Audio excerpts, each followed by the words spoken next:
Thank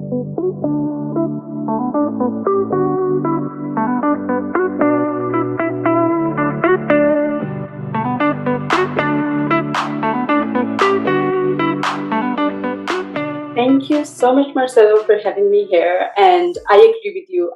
When we first spoke and you shared the YouTube link of previous talks, I will be honest, I was a little pressured. I was like, there's so many smart people that have spoken about so many things.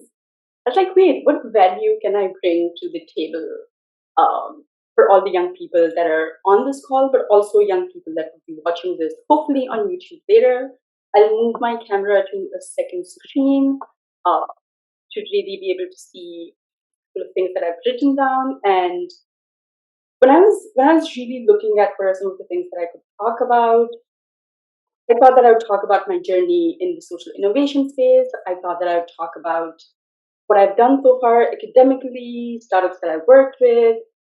And then the one thing that really came through was that, and I looked at the previous YouTube videos, like I said, they're amazing and everything's covered. And I was like, what can I talk about that's more authentic?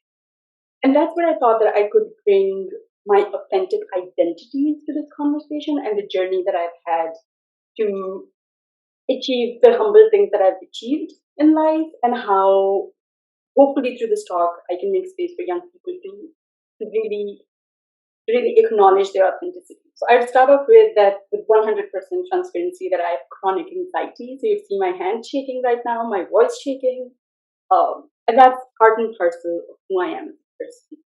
And today I'll be talking about my identities, but then also 4 things that I learned in my 20s that I really wish I had known when I was a teenager, but I'm really glad and thankful for that I learned down the line, and I hope you would be able to absorb that information.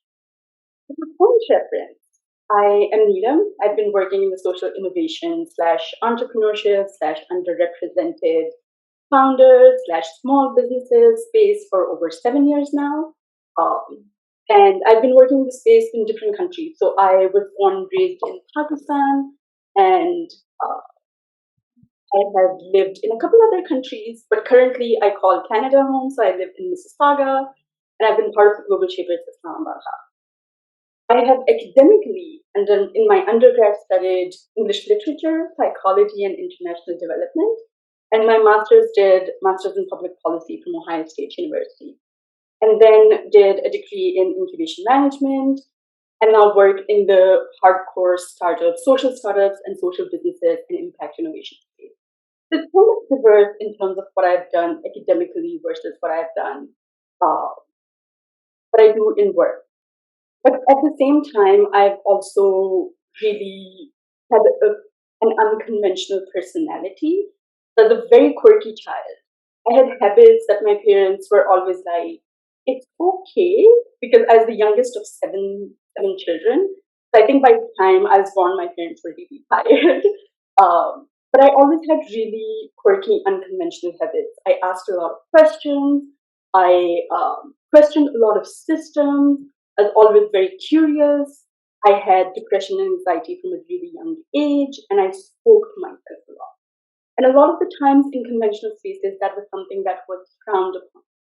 Questioning things, and this is decades ago. I'm old right now. But when I was a teenager, it was really frowned upon to be somebody that's questioning systems, that's questioning elders, that's questioning how things are working. Somebody that speaks to themselves, somebody that acknowledges that they have mental health concerns at that young age, and that it's not okay. These are core identities that I had. And as a teenager, I really struggled with this process. As a teenager, I constantly tried to be somebody that I'm not, to adjust into a system. I would always hear that, Neelam, if you don't sound conventional, you will not make it in the race. Till date, I question what race it was that we were competing in, but I'm thankful that I had down the line the opportunity and the space to really build on my strengths. So the 4 things that I'll talk about today that I really learned in my 20s that I wish I knew in my teenagers and that I really hope would be helpful for you all. The first one is to engage. When I was a teenager, unfortunately, I did not engage as much in spaces that I wanted to engage in, part because they weren't aligned with my academic studies, or part because it was not conventional to be engaged in social work when you are a psychology or English literature student, but really engage. Engage in anything that you like. You could be a hardcore STEM student. If you like engaging in social work, do that. If you like engaging in environmental efforts, do that. If you like engaging in anti-bullying campaigns, really anything that you like, anything that you enjoy, anything that matters to you, engage in that. It doesn't matter if it's not aligned with what you're studying. It doesn't matter if it's not conventional. It doesn't matter if you feel like you're just one person that might not be able to make the impact. Engage. Interact with grassroots organizations that are working in that space. Volunteer with them. You live in times when we have internet and technology. Collect people, aggregate people, start your own initiative, but engage. Always engage in things that you like, that you enjoy, that you want to engage in, that would make the world a better. And that brings me to having an entrepreneurial mindset. Depending on what sector you're in, this could qualify as entrepreneurial mindset, being more creative, finding creative solutions for things that you care about, or really taking ownership of the things that are around you. So engage, be entrepreneurial, and take ownership of the things that are around you.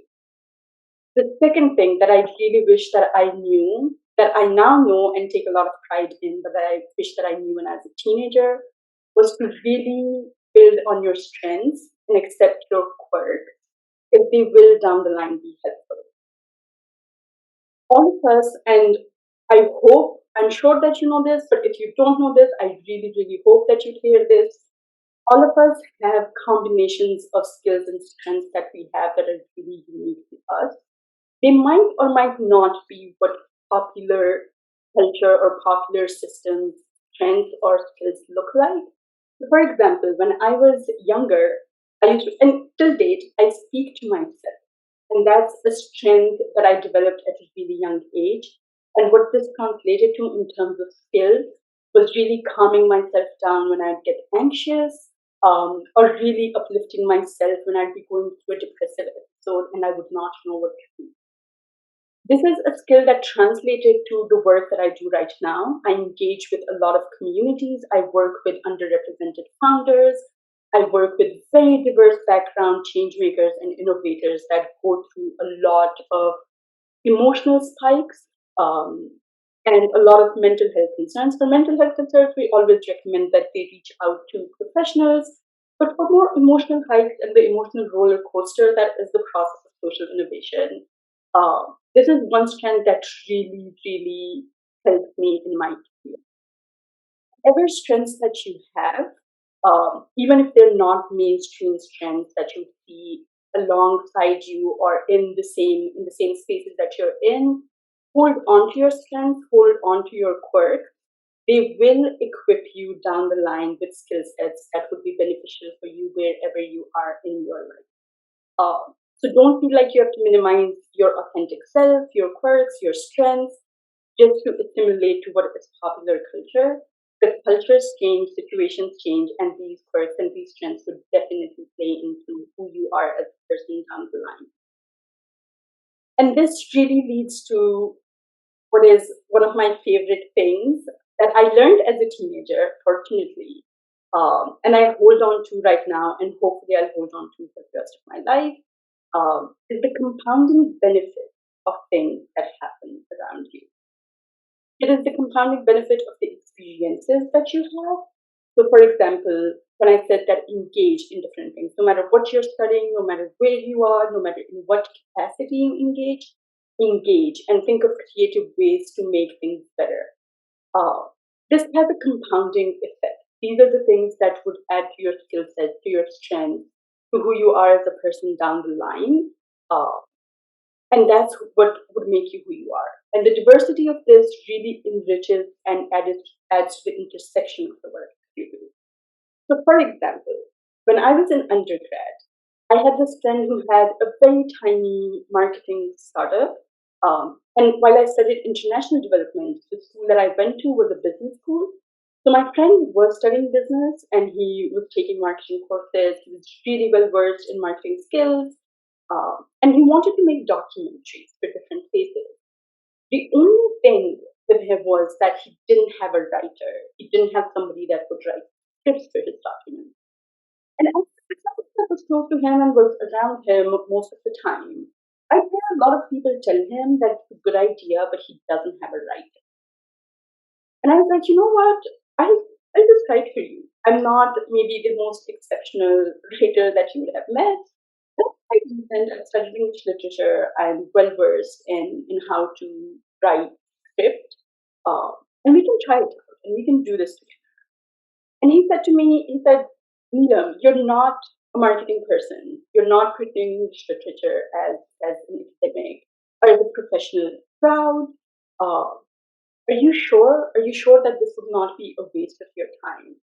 And, I have time. I'll do this.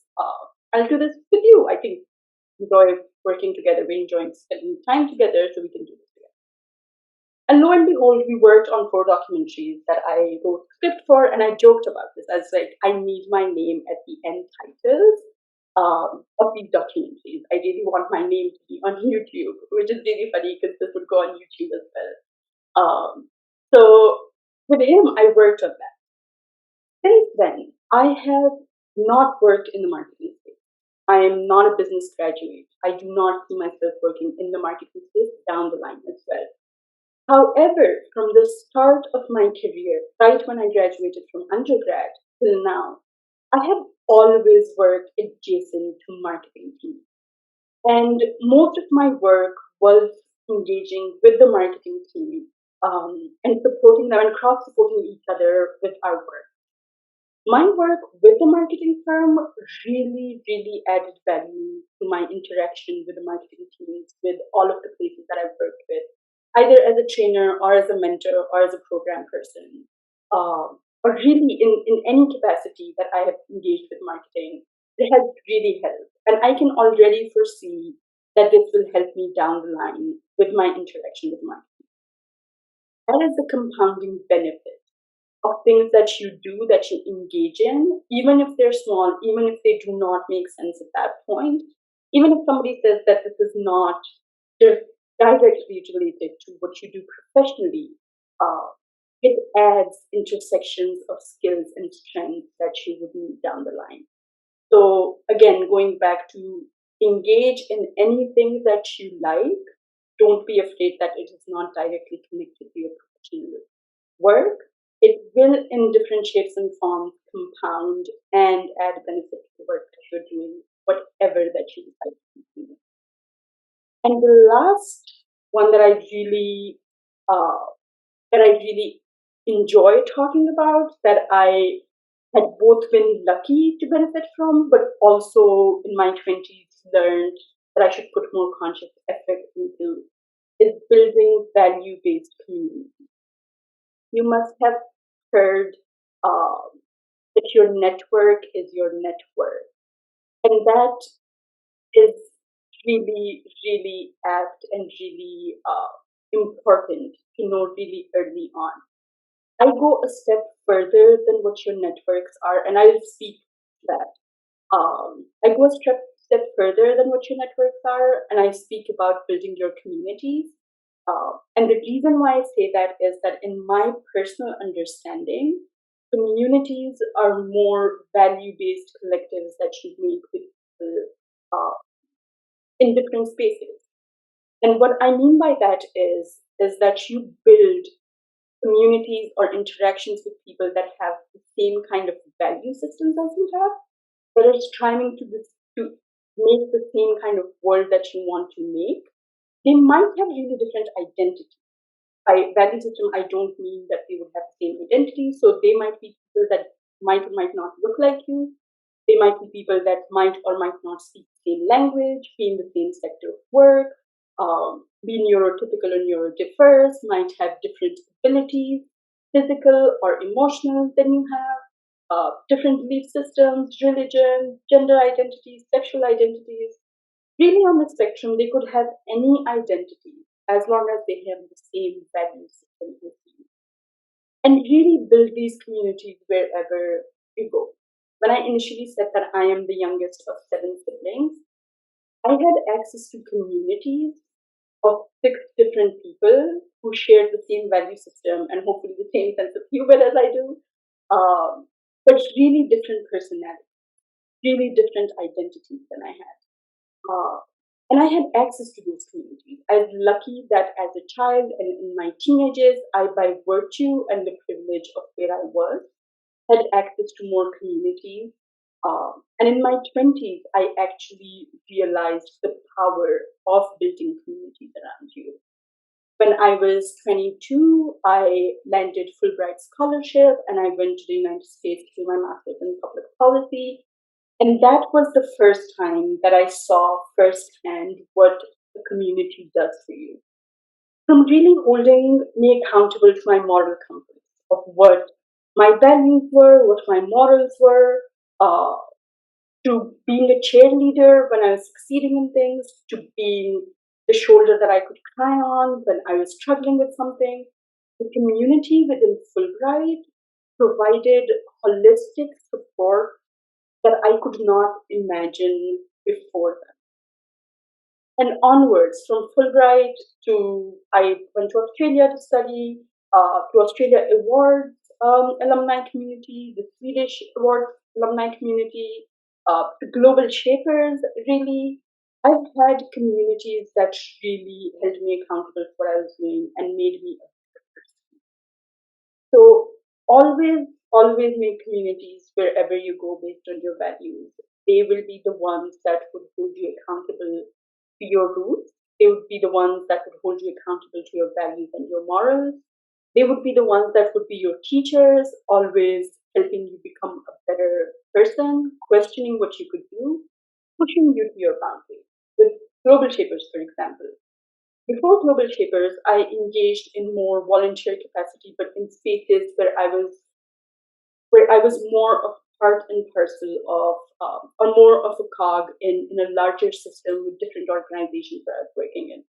When I joined Global Shapers Islamabad in 2018, I was working with Pakistan's largest nonprofit fund for poverty alleviation, and it was fellow shapers that really helped me push me to my boundaries and kind of think through how, as somebody that really takes inclusion as a core value, how can I really push it into the work that I do when I work on poverty alleviation and social innovation in the poverty alleviation space?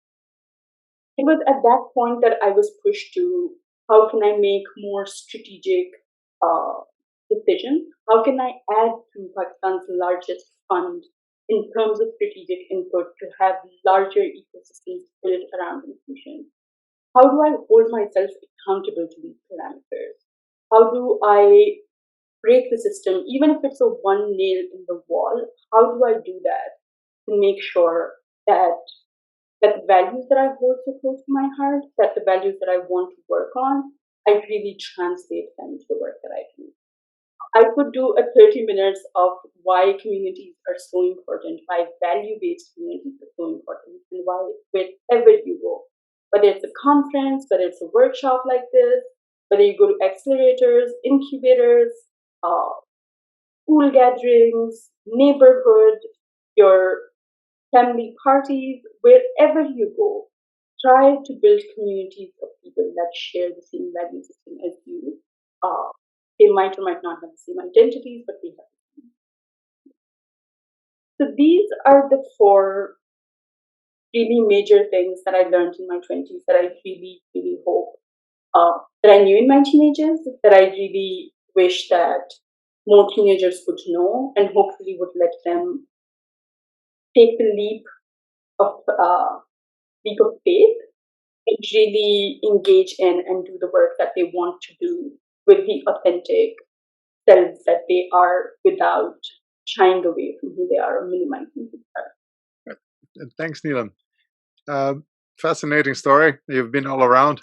The one thing that comes to mind is that we are a little bit crazy. We're all a little bit special. We all have our characteristics. And this is why humanity is so powerful, right? To have different ways of looking at the same thing. And some cultures, I think is in Japan, they say,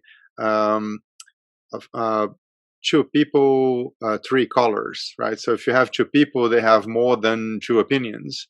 And of course, that's very dynamic and it changes depending on the circumstances. So the point in time you are in your life, it depends on your surroundings because there's certain things that you find natural in Pakistan that you don't find natural at all in Canada, and vice versa, right? And I've been to both places, so I can compare. And the question I have is, how do you find your tribe? Like, there are other people out there, out of 7 billion or so, who are very similar to you. At least they have some of your interests. And what are the tricks of the trade you've learned so far that would allow you to identify who these people are? Of course, you have all the internet forums and such a things. But do you have any special rabbit coming out of a hat? I mean, that'll make it easier for people to identify with the people that they get along with and could become online friends and potentially collaborate and work as well? Sure. So I would, like I said, I've always been a bit quirky, and I agree with you, Marcelo. I think humans, when I was younger, a lot of people would tell me that the reason why humans are better than other species is because we can speak. But I say that we probably have survived longer because we're quirkier than others. And I would say that the drive that I personally have is really the community that surrounds me. I have a very strong support system of people that are really ambitious, but also really empathetic.